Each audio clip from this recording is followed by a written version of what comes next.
Bonsoir Martin Boudot. Bonsoir. Vous êtes journaliste d'investigation, vous sillonnez la planète pour enquêter sur les plus grands scandales environnementaux. Vos dernières révélations, on va les découvrir ce soir sur France 5.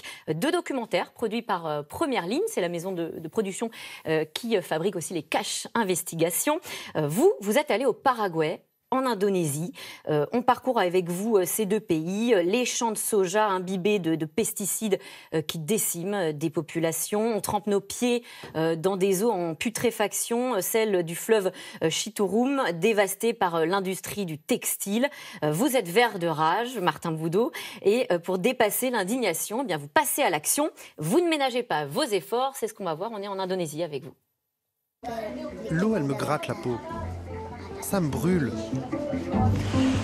L'un des principaux responsables de cette pollution se trouve dans nos placards. L'industrie textile. Une odeur insupportable. T'as vu la couleur de l'eau? Je suis journaliste. Avec mon équipe, nous nous engageons aux côtés de ceux qui luttent contre cette pollution. Nous allons mettre nos moyens d'enquête à la recherche des preuves des rejets toxiques. Voilà, alors, ce que vous faites, c'est du journalisme très concret. On se rend compte que vous faites du journalisme utile. C'est d'ailleurs vos mots. Ça veut dire quoi, du journalisme utile ? Journalisme utile, c'est une sorte de journalisme engagé. J'essaie d'avoir le plus d'utilité sur place, de servir à quelque chose. Moi, mon parcours journalistique, c'est celui-ci.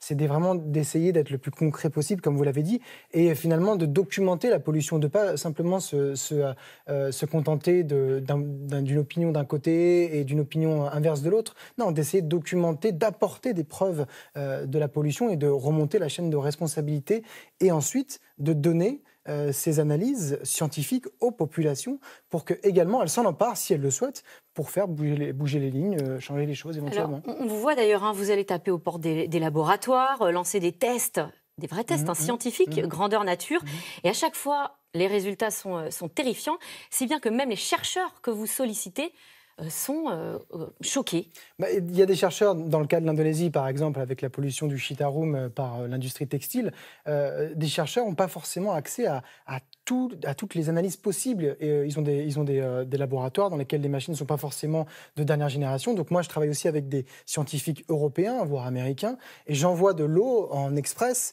à ces laboratoires qui ont une matrice de recherche, des critères bien plus élargis. Et quand ça revient et que je les fais aussi analyser ces résultats par les scientifiques locaux, ils hallucinent un petit peu parce qu'ils n'avaient pas forcément vu toute cette pollution. Et dans le cas de l'Indonésie, on trouve des taux de plomb 110 fois supérieurs dans le riz, 110 fois supérieurs à la normale, des taux de chrome très importants, des nonylphénols, des perturbateurs endocriniens, etc. etc. Ce qui n'était pas du tout ce que vendent, ce que disent évidemment les industriels. D'ailleurs, vous leur donnez aussi la parole, puisque sûr. Vous allez confronter ces résultats, mais vous allez aussi les voir un petit peu comment ils fonctionnent. Et on tombe des nues en entendant leurs réponses. Alors, je pense justement à ce responsable d'une entreprise qui rejette ses eaux usées dans le fleuve indonésien, qui est devenu une poubelle chimique, on peut le dire. Une eau morte, comme l'appellent les scientifiques. L'eau est morte. Morte, exactement. Et vous découvrez leur méthode d'analyse de l'eau. Nous aussi, on les découvre et elles sont un peu particulières. Donc ça, c'est l'eau que vous rejetez dans le Chitarum? Oui. Et on peut la boire? Non, je ne pense pas. Vous pouvez la toucher, mais pour moi, rien de tel qu'un contrôle visuel. Puis je mets l'eau sur ma main, si ça ne pique pas, alors c'est bon. Donc si ça ne pique pas, alors c'est bon. C'est pour ça que ça a un peu aiguisé notre curiosité et qu'on s'est permis, une fois la visite terminée, d'aller vraiment là où les eaux usées sont rejetées. Donc on y a accédé en barque, dans une petite pneumatique, et on a fait des prélèvements d'1,5 litre qu'on a envoyés en Europe pour voir si réellement le test de la main qui pique était suffisant. Ça ne l'est pas. Pas vraiment. Il y a beaucoup de polluants, notamment du plomb et d'autres métaux lourds, et qui posent question parce que cette eau du Chitarum, elle est utilisée par les Indonésiens au jour le jour pour l'agriculture, pour la pisciculture, parfois aussi malheureusement pour la cuisine. Pour la cuisine. Et ça pose question sur l'impact des populations. C'est pour ça que dans un second temps, une fois qu'on a fait ces prélèvements-là d'eau, on veut voir aussi l'impact que ça a sur les populations. Donc on fait des prélèvements de cheveux, des prélèvements de sang, des prélèvements de salive, pour essayer de voir réellement si la pollution apparaît dans le corps des enfants, notamment indonésiens. Alors vous l'avez fait en Indonésie, vous l'avez fait aussi au Paraguay. Quels sont les résultats ? Au Paraguay, l'idée était très simple. Le Paraguay est un des plus gros producteurs de soja. Le soja que nous, on consomme indirectement, parce qu'en fait, le soja, ça sert à alimenter notre bétail, le bétail du monde entier, notamment le bétail européen.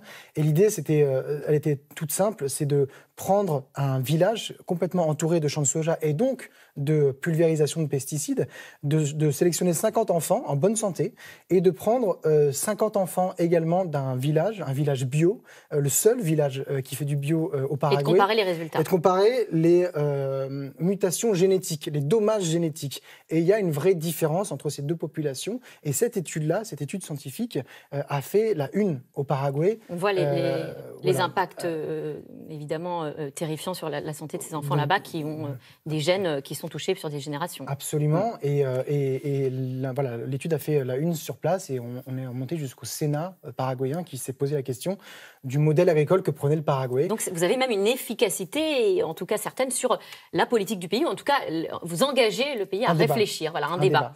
Les industriels dont vous parlez, on parlait de l'Indonésie, de ses sous-traitants pour les grandes marques de vêtements internationales, est-ce que nous, en France, on achète ces vêtements ? Bien sûr. Bien sûr, l'Indonésie, c'est l'un des plus gros sous-traitants mondiaux du textile. C'est souvent la base, c'est les grands métrages. Après, c'est confectionné ailleurs, en Chine notamment.